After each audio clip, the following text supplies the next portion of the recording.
Visit www.icymca.org for a better us. It is the voice of Indiana County. It's WCCS 101.1 FM, AM 1160, and WCCSradio.com. Next Wednesday, the 25th, is the Athena Award Luncheon that is going to be happening at the Indiana Country Club. And at that event, both the Young Athena and the Athena Award itself, they will be presented. That might not be the official titles of each of those awards, but we get the feeling. And there are a number of nominees in both categories. And one of those nominated for the Athena Award, I'm so happy to see it, is Anna Frank, who is with us here this morning in the studio, an Athena Award nominee. Our conversation is brought to you by Marcus & Mack, voted Best Personal Injury Law Firm in the Best of Indiana County contest. Marcus & Mack, a law firm representing injured people. When Anna has been with us in the past, it's always been in the context of financial literacy. Yes, indeed. Teaching us, what we're supposed to do with this thing called money, which none of us have anymore, Anna, so we can relieve you of those duties for today. More needed than ever, I might say. Yeah, you're right about that. But that is a particular concern of yours. It's not only your profession, but it's a bit of a passion with you, isn't it? Oh, absolutely. Yeah, it is just such an honor and a privilege that I have to be the financial education coordinator at First Commonwealth. Mm-hmm. Simply because it's an opportunity to make a real difference.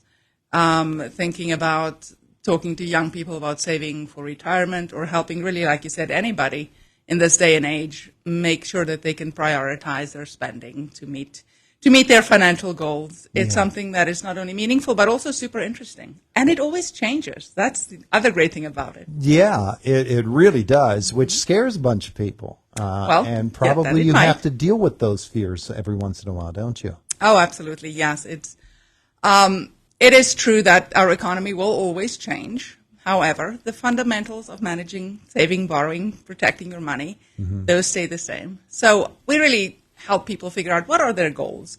How you might get to your goal might change, but as long as you have your goal, you'll know you'll make progress. Yeah. Yeah. All right. So we've always talked with you in the past in that context, but we've never really gotten to know you. How is it that you came to this particular position with First Commonwealth? And what's the background that got you here? Well, I think we have to go back just a little bit further to the year of 1997, which is so crazy to say it. But that was an important year in my life because that's when I moved to Indiana, Pennsylvania, and I went to IUP. So IUP is what brought me here. Graduated in 98 and wanted to get some work experience here because by that time, quite frankly, I had fallen in love with the town. And very shortly after graduation, I met this really charming young man who is, I'm happy to say, after 23 years of marriage, still very charming. Right, so wanted to make Indiana my home. Originally started my career in the nonprofit sector, always working with people, always doing training. And then in 2008, had the opportunity to join First Commonwealth.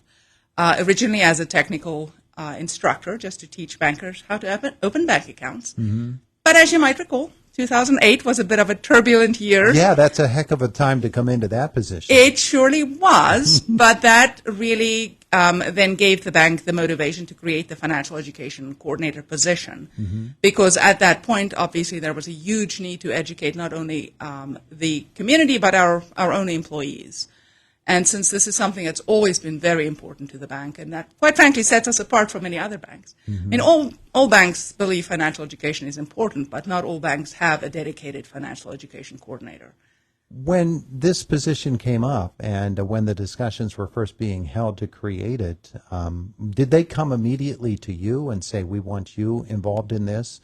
Or were you part of the original formation of the entire, I don't want to say branch, but the entire wing of financial education?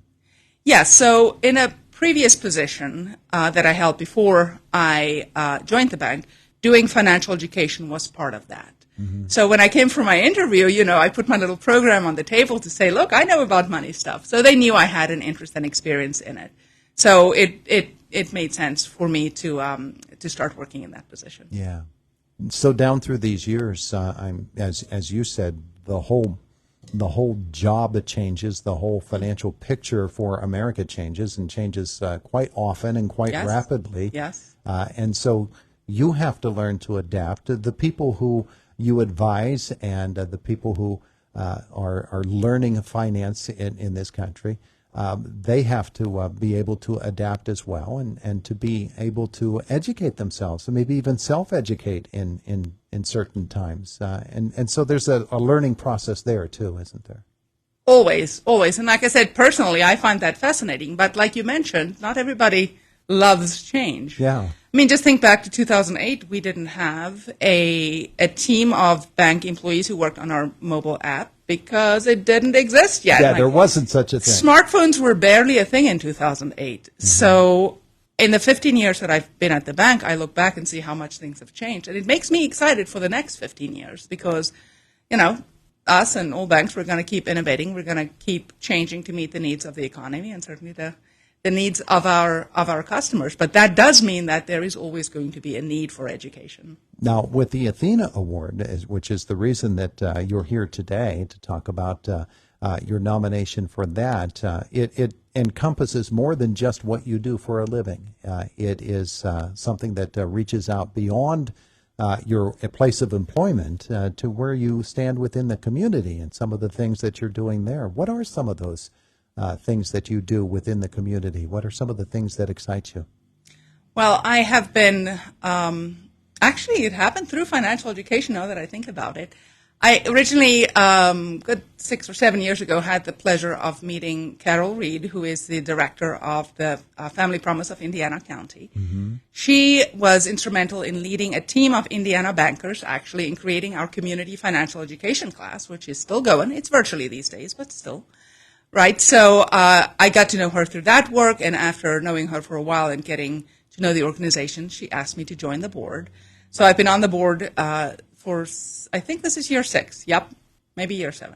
Time goes by quickly when you're having fun, right?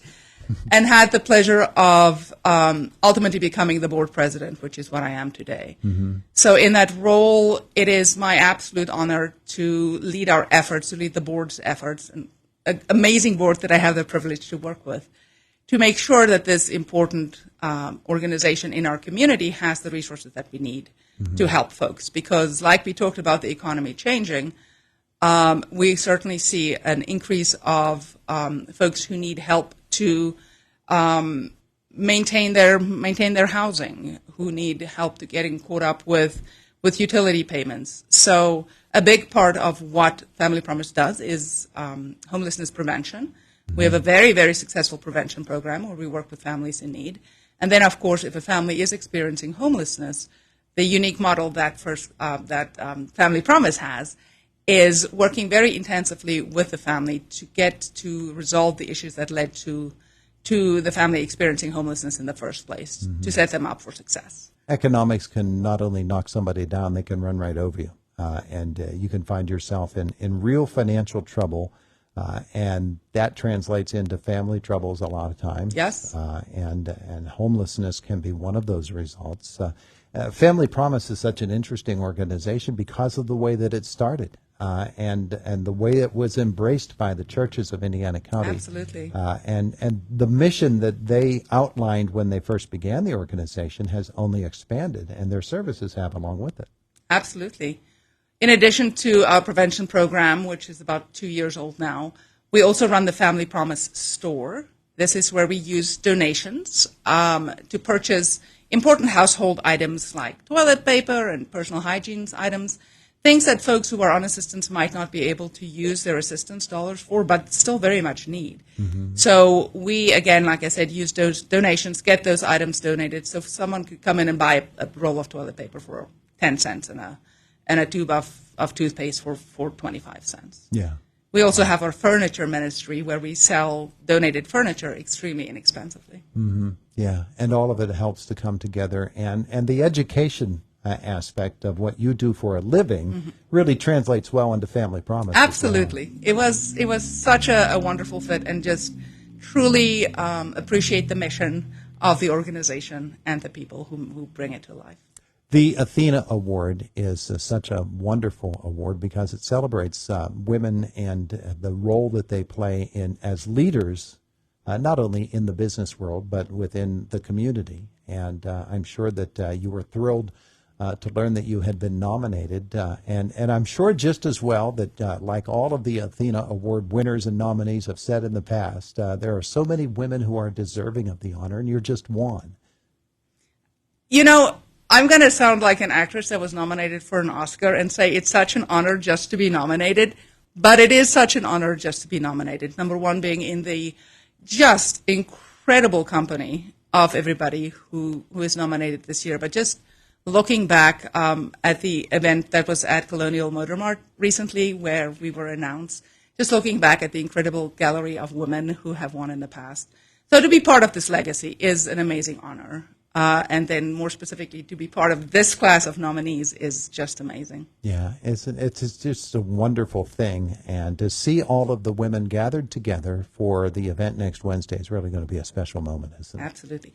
Can I do one more commercial? You can. I am also honored to be part of the NAACP here in Indiana County, and they actually have their annual Freedom Fund banquet coming up. It is on November 18th. It'll be at the Country Club. So invite everybody to look us up on Eventbrite and purchase a ticket and join us for an amazing evening. That's right. In fact, I need to get that darn thing scheduled on my book, too, so we can have somebody in here to talk about that. We have a meeting tomorrow. I'll be sure to bring it up. Let's get that going. You know what? Here we are, solving problems. I appreciate it. There you go. Carolyn and then everybody else involved with the Indiana County NAACP, they usually get to me, so we'll be sure that we get that all scheduled. Anna, it's so good to see you again, and so glad that you're able to come in. Thank you so much. You're going to come back and do some more financial education for us soon, I hope? Oh, twist my arm, why don't you? Okay. It is the voice of Indiana County. It's WCCS 101.1 FM, AM 1160, and WCCSradio.com. You, by the way, can get your tickets for the Athena Award luncheon, which is next Wednesday at the Indiana Country Club, and you can just go to their website, and they'll fix you right up. All right? It is the voice of Indiana County. It's WCCS at 24 minutes after 9 o'clock. On the way, a visit from Boomer and the CBS Sports. That's coming up, and much more. It's Indiana in the Morning on WCCS 101.1 FM, AM 1160, and WCCSradio.com.